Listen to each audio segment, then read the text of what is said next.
Hi everyone, in this lecture we are going to go over chapter 4, making decisions. So basically we are going to cover the conditional statements because so far we learned how to display statements, um, but in some situations, actually in many situations, sometimes a statement may take effect or is executed only when a certain condition or a set of conditions are met. So let's have an example here. So let me switch to Visual Studio. So as you can see right here, this is a new file. So let's start with um, a grade here. So let's say we have a grade, a variable called grade of type integer, and then we're going to assign um, a value of 80. Okay. Or what we can do, maybe we can ask you can prompt the user to enter the grade. Okay, enter your grade.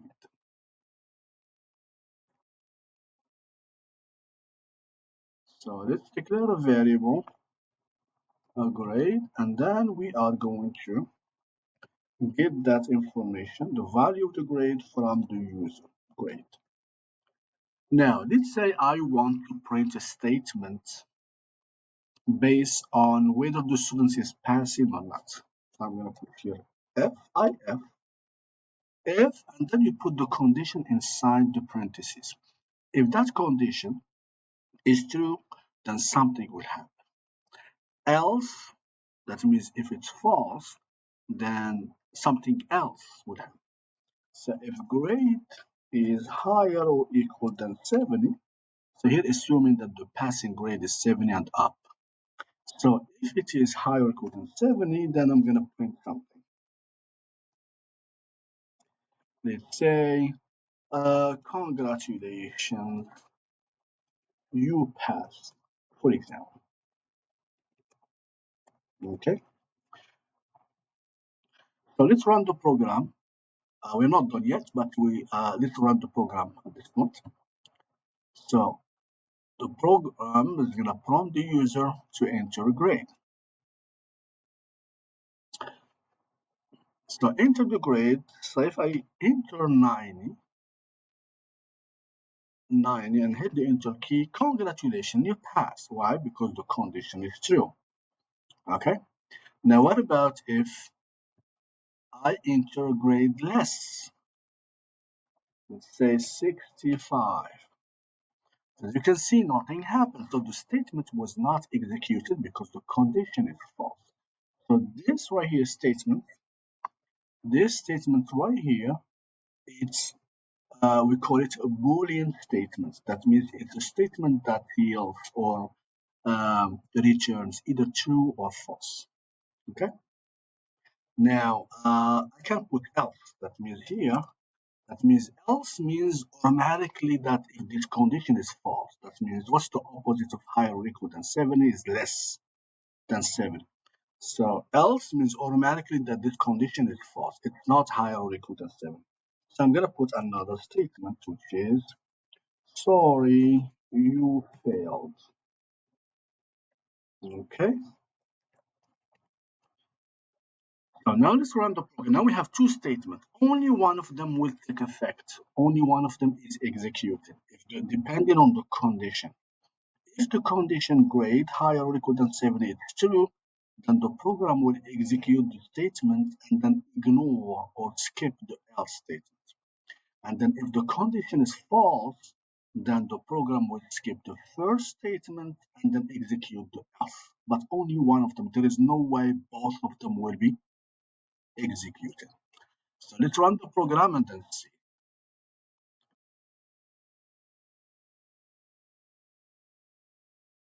So if I enter 100, so that's congratulations, you passed. Now let's enter. So here we have only two outcomes that are possible. Okay. So if I put 50, then it's going to say, sorry, you failed. Okay. Now, let me add. Here I'm going to show you something very important. Okay? If I put something else, let's say I want to add another statement besides congratulations. I want to put, for example, right here, congratulations, you pass a great job. Okay? All right. So what happened after I do this? The first thing you may notice is else is underlined. That means there is something wrong with else. So as soon as I finish this statement, great job, else is underlined, like there is a red line in there, which means there is something wrong. And if I try to run the program, it's gonna get me an error. See that? There is an error. And that error is because you have to use the braces. Because if you don't use the braces, only the first statement, which is congratulations you passed, is part of the F. So the second statement is not. So the only way I can keep them together is to use the braces like this. So you put the braces right here, open it, and then close it right here. So this is shows the program that these two statements are part of the F. Remember, if you have only one line, it's optional. Whether you put the braces or not, it doesn't make any difference. But for me, as an advice, I highly recommend that you use the braces all the time to avoid any confusion. So now it's easy to tell that okay, this part right here, these two statements are together, like a block of statements. So now when I run the program, if I put grade is higher or equal than 70, if I put any grade higher or equal than 70, like 80, see, both of them will be printed or displayed. Congratulations, you passed because they are together. Now, what happened if I put a grade that is less than 70?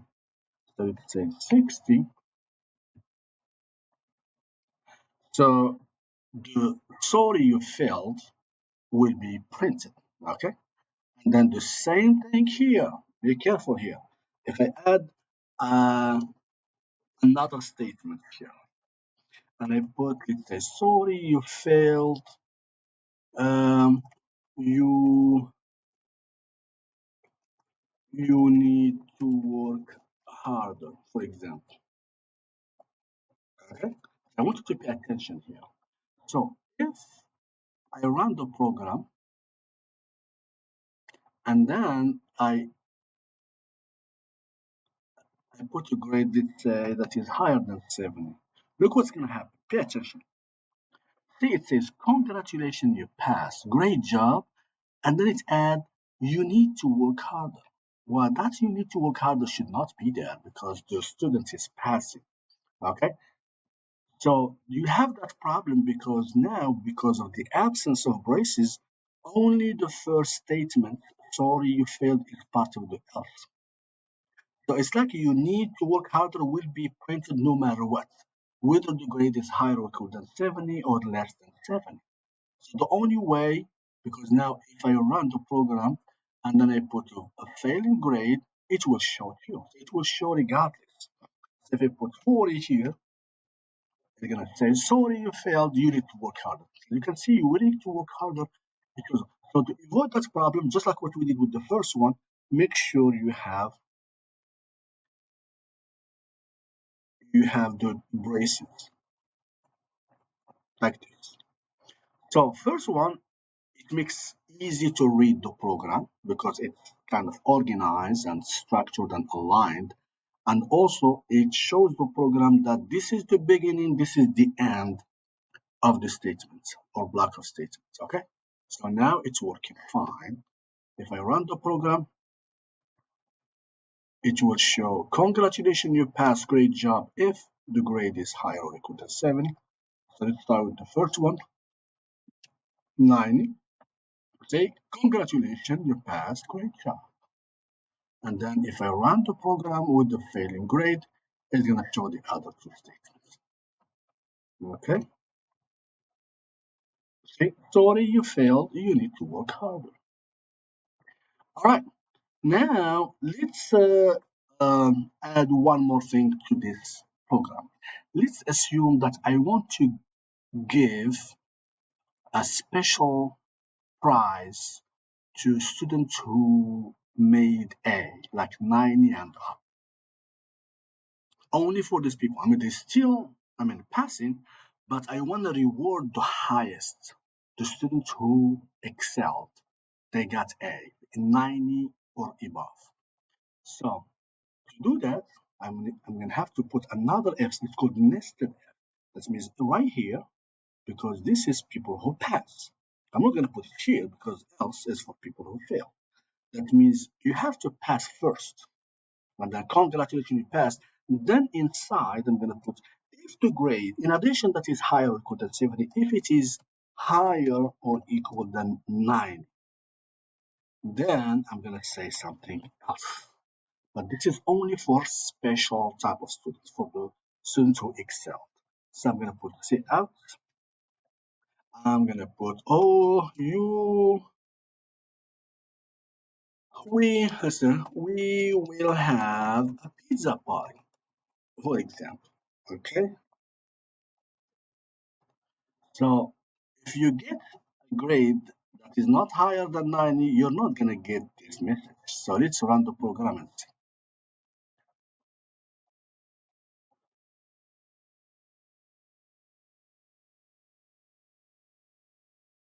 So if I put, let's say, 85, okay, 85 is passing. I'm going to see, congratulations, you passed. Great job. That's it. There's no pizza. Why?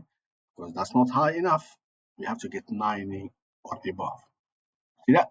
So that's why we put that F set inside. That means you have to pass first. Then if your grade is higher than 90, then you get that. So now if I enter a grade higher or equal than 90, so let's say 92, oh, he meets both requirements. So congratulations, you passed. Great job. We have a pizza party.